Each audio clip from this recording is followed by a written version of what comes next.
Welcome all. Today we'll be discussing about assemblers in detail, in which the first and the foremost thing that we'll be discussing is definition. And in the general design procedure, we'll be discussing 5 things. So that is the statement of the problem, as well as the data structure and the formats of data structure and algorithms, and how to look for modularity. So these are the things that we'll be seeing in today's topic. Now, first of all, what we need to do is we need to discuss the definition of an assembler. So the definition of an assembler is like this. Actually, an assembler is a program which accepts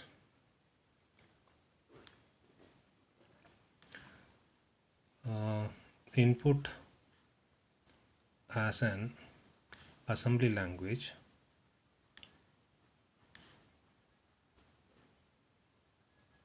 program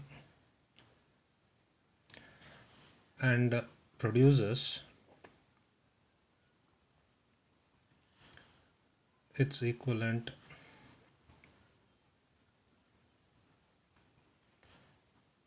machine level language program.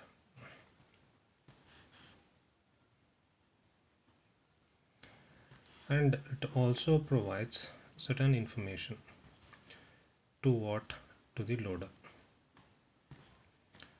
So this is the overall definition of an assembler. So if this has to be written in a block diagram, so then we have this as an assembler, in which you have an assembly level language program, and the output is machine level language program. In addition to that, it refers to the database for the interpretation. So this is nothing but the function of an assembler.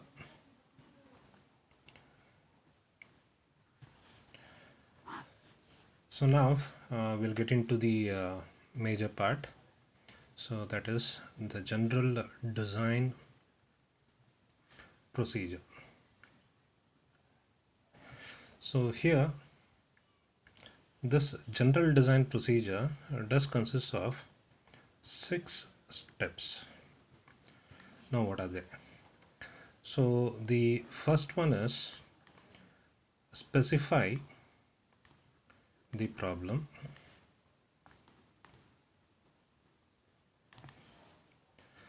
and the next one is specify the data structure,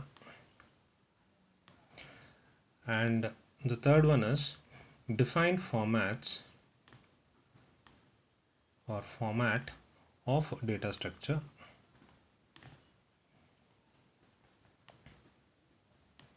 and then we need to specify an algorithm,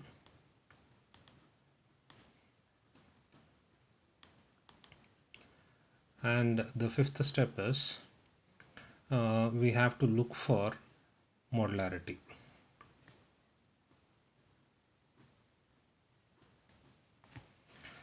So this modularity is the capability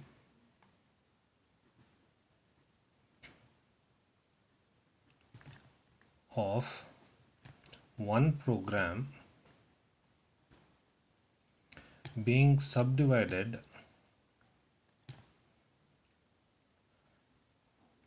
into independent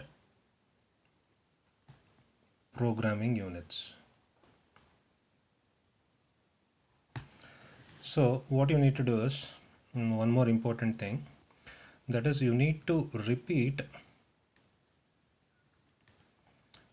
1 through 5 on all modules. So these are the things that we need to see. Now what we'll do is we'll take up the first aspect, that is specify the problem, or otherwise we call it as statement of the problem. and get into the details of it. Here we'll be dealing with the statement of problem. Under this, the first and the foremost thing is generate instruction. So when you generate the instruction, there are two things that you have to do. The first one is you need to evaluate the mnemonics.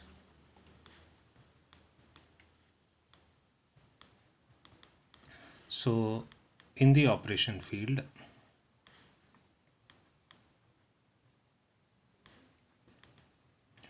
to produce its equivalent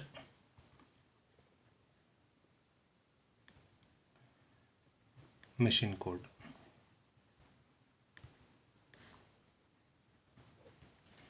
So the next part is evaluate the subfields.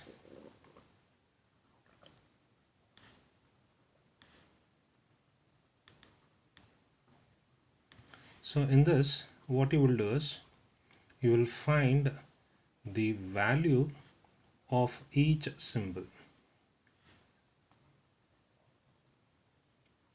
and after that you will process the literals, and after that you will assign the addresses. So the second step is you have to process pseudo ops. So pseudo ops are nothing but your intermediate codes that is used for evaluating the expressions. Now these two tasks or these two steps is implemented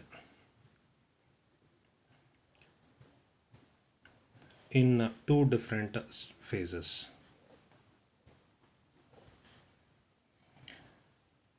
And those phases are called as pass 1, and then it is called as pass 2. Now we'll get into what is called as pass 1.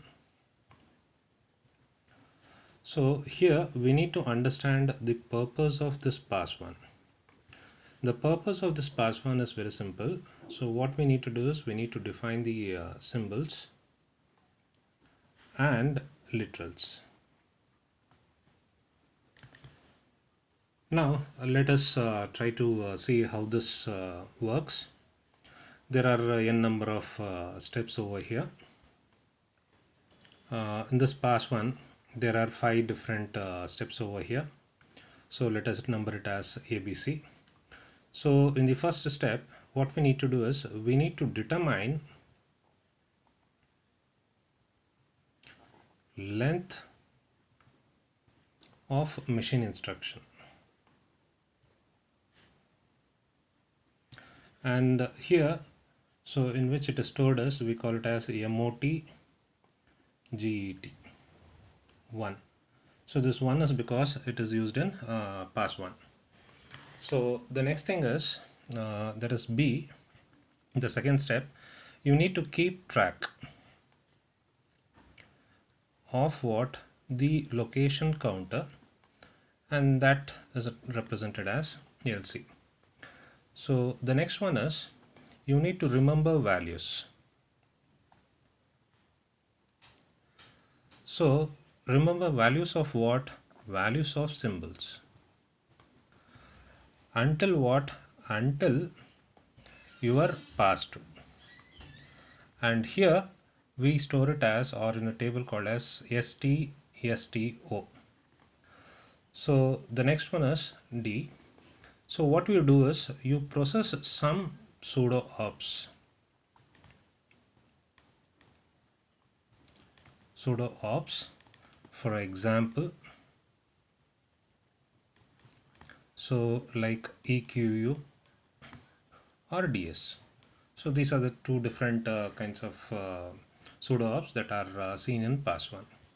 So the next one is remember literals.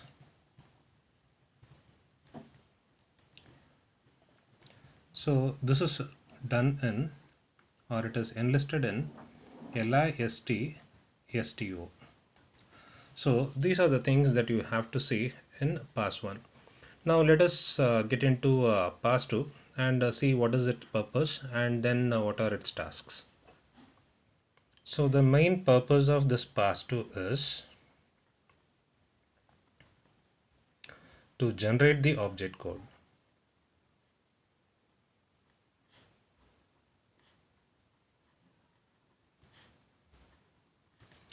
So here there are n number of steps that we need to see. So the different steps are, the first one is lookup values of what? Of symbols. In which table? That is STGET. So the next one is generate instructions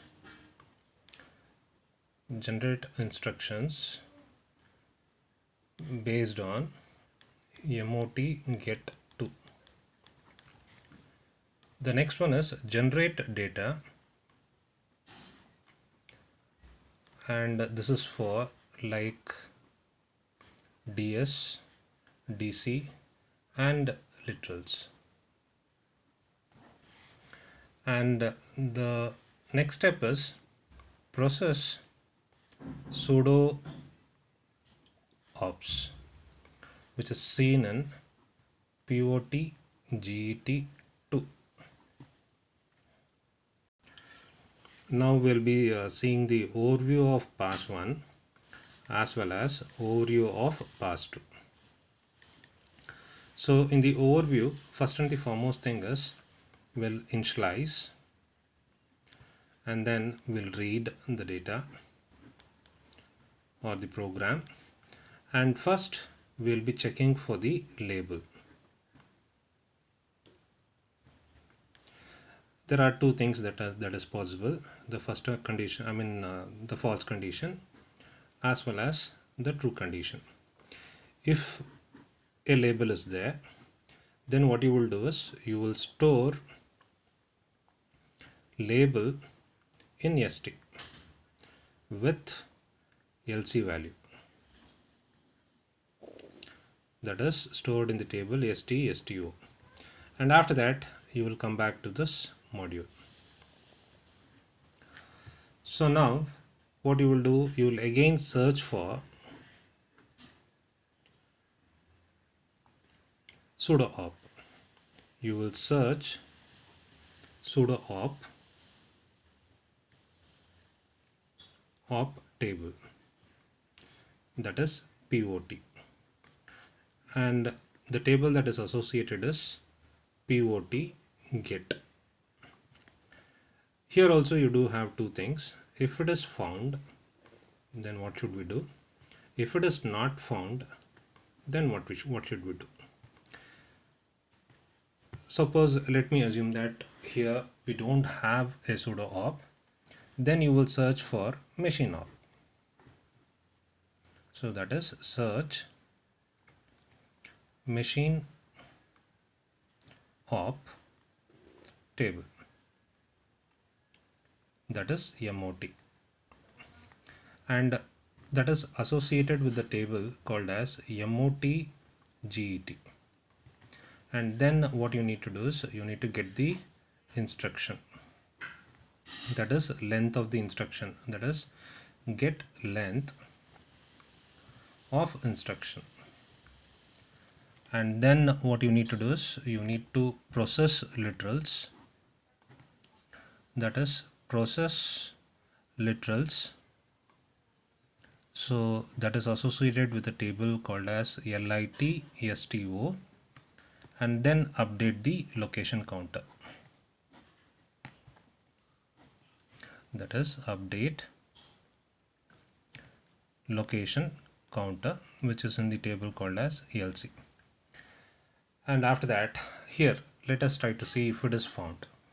That is, if it is found, then what you need to do is you need to check out with what is the type.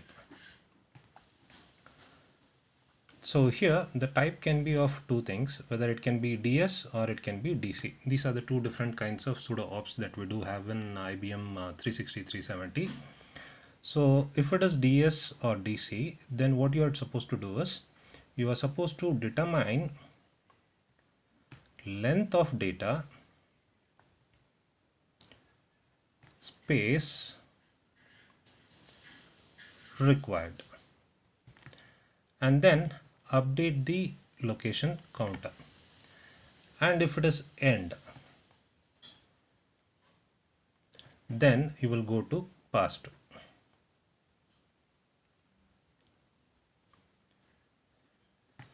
So here what you need to do, you need to again go back and then you need to again read the values from here.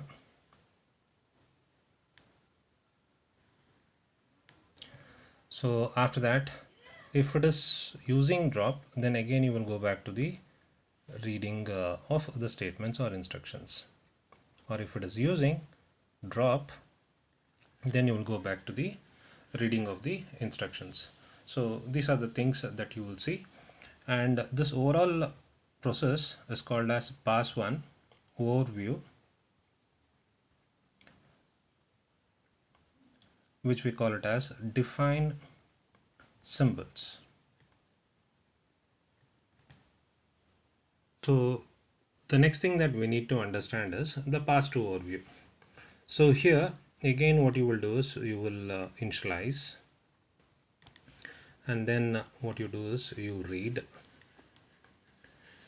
After reading, the first and the foremost thing that you have to do is you have to search for the sudo op, that is search sudo op table, that is pivot, so which is found in the table called as pivot get. And if it is found, it results in two conditions, that is if found, if not found. Now let us get into the false side, that is if not found, then what to do. So if it is not found, then we have to get into what is called as search machine code, that is search machine op table. First you will check with POT and then you will be checking with MOT. So here we say that is as MOT GET, and after that we will be getting the instruction, that is instruction length, type, and then binary code. So you'll be getting that, and then after that you will be evaluating the operand.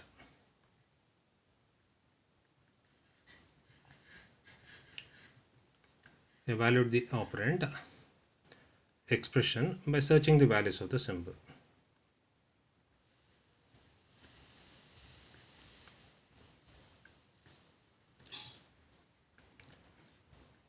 So here this is associated with the table called as STGET.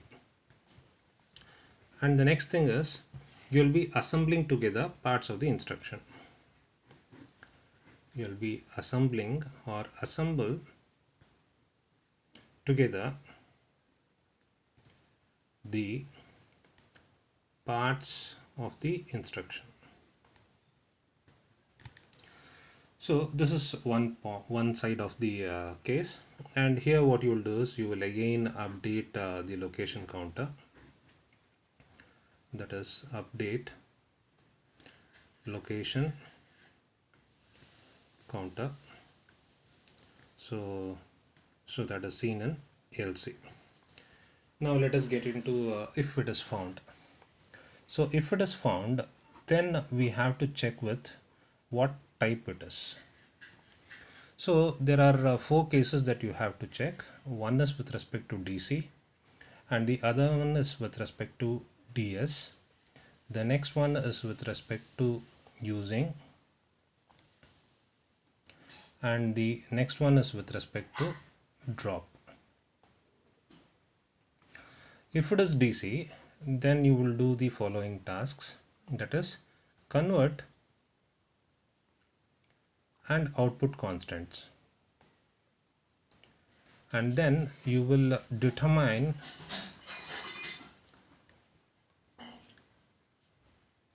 length of data space required.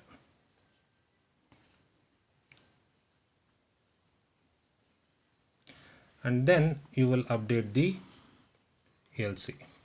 If it is DC, directly you will determine the length of the data, and then what you will do is you will update the location counter. If it is using, so then what you will do, you will indicate the available base register.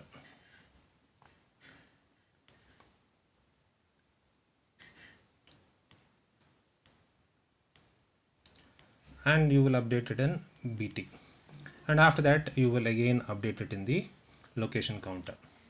If it is drop, then what you will do is you will perform the indicate unavailable base register.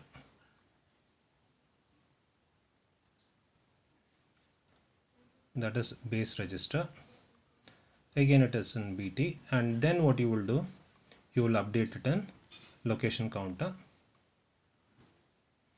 or you will just directly get into over here. And then what you have to do is you have to get back to what is called as a reading. And if it is end, then you will clean up and exit.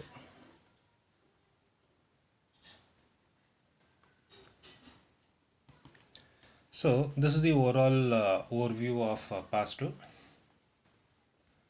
So this we call it as pass-through overview.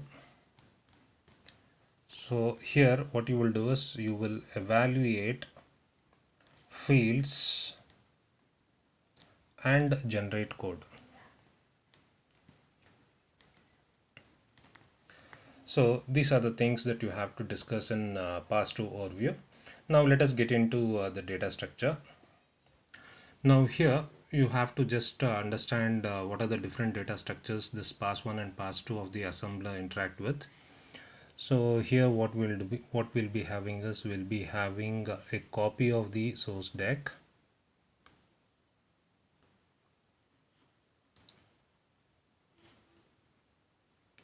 So here you'll be having the source deck,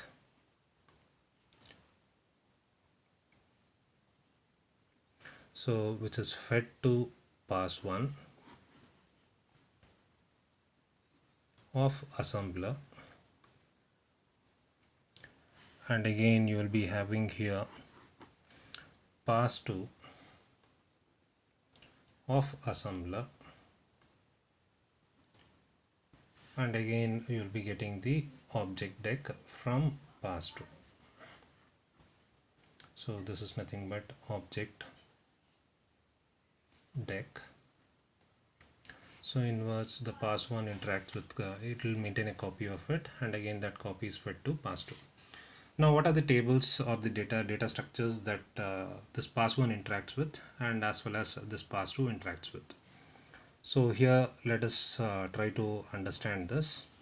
So there are totally 5 data structures or which interacts with pass1. Now let us see what are those 5 data structures. So here the first one is LC, the next one is POT, here it is MOT, and then here it is ST, and here it is LT. So now what happens is from LC it will be interacting with the pass1, as well as from MOT you will be interacting with pass1. Similarly, this assembler would be interacting with simple symbol table, as well as it will be interacting with your LT table, that is literal table, and this POT will be interacting with the pass1. So these are the tables that it interacts with. Now let us get into the remaining of pass2. The pass-through interacts with almost around 9 database structures. Now what are they? The first one is called as LC. So the next thing we call it as a print line. So the next thing is your punched card, and then you do have one more, that is your INST, that is your machine instruction. And next you do have one more, that is POT, and then you have one more that is called as BT. Now all these things interacts with this pass 2.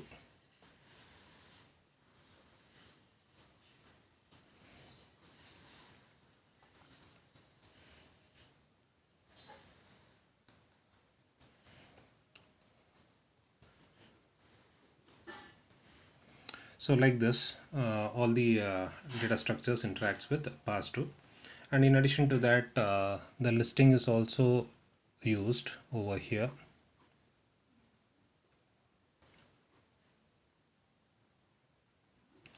So this we call it as listing. So this is the overview of what are the different data structures that the pass 1 and pass 2 use. And this block diagram, we call it as use of databases by assembler passes.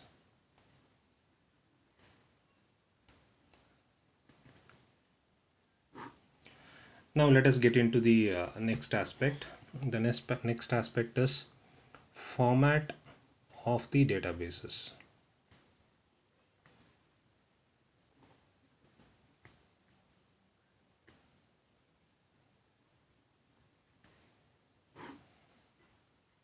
Here, the first one that we have to discuss is your MOT of pass 1 and pass 2. So this consists of 6 bytes, when which you'll be having the following options, that is mnemonic, opcode, you'll be having a binary opcode, and you'll be having instruction length, and then you'll be having instruction format.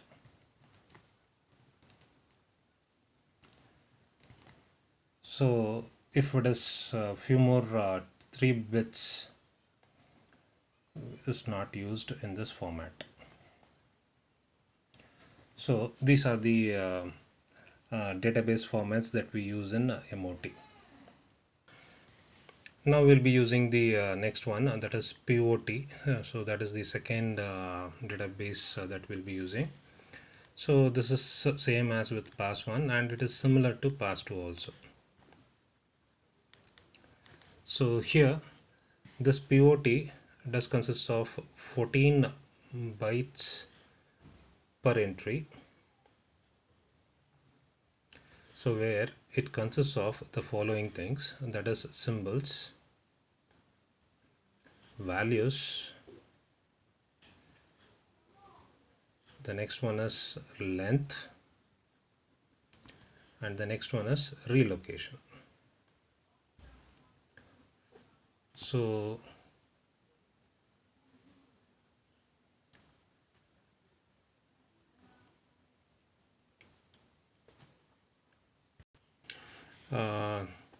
this is not POT, this is called as EST. So that is a symbol table, which is called as pass 1, similar to pass 1 and pass 2. And now what we shall do is we shall get into what is called as a POT. So this POT consists of 8 bytes. So this is also similar to pass 2.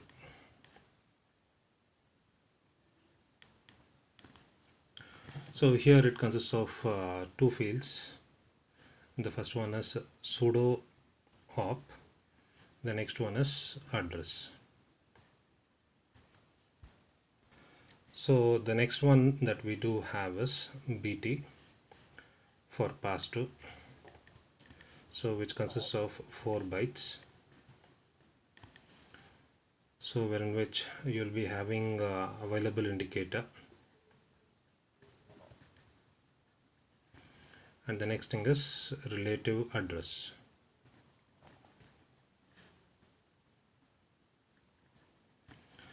So the next concept that we need to understand is look for modularity. So here each and every modules has to be isolated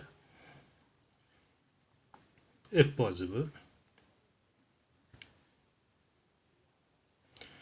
So based on the following categories, that is, it should be multi-use in operation and it should be unique in nature. Now the last part comes with table processing, so which involves searching and sorting. So there are various searching algorithms as well as sorting algorithms available. We'll be employing all those things in all these phases. The searching does consist of linear as well as binary search, and this sorting does consist of interchange sort as well as bucket sort. Next you do have address calculation sort.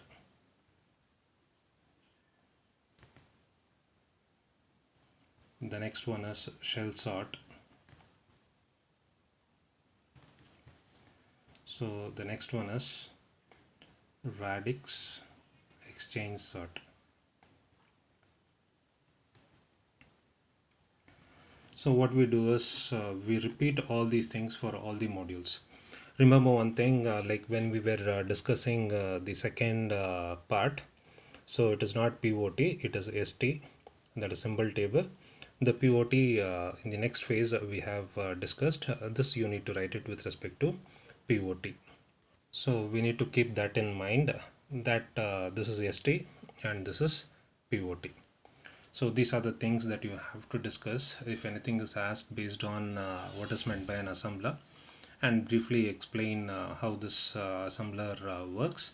Then we need to start from the general procedure, that is the design procedure, general design procedure, and we need to cover all those 5 steps, and then in the 6th step what we'll do is we'll repeat the 5 steps again and again for all the modules, and thereby obtaining the object code, so that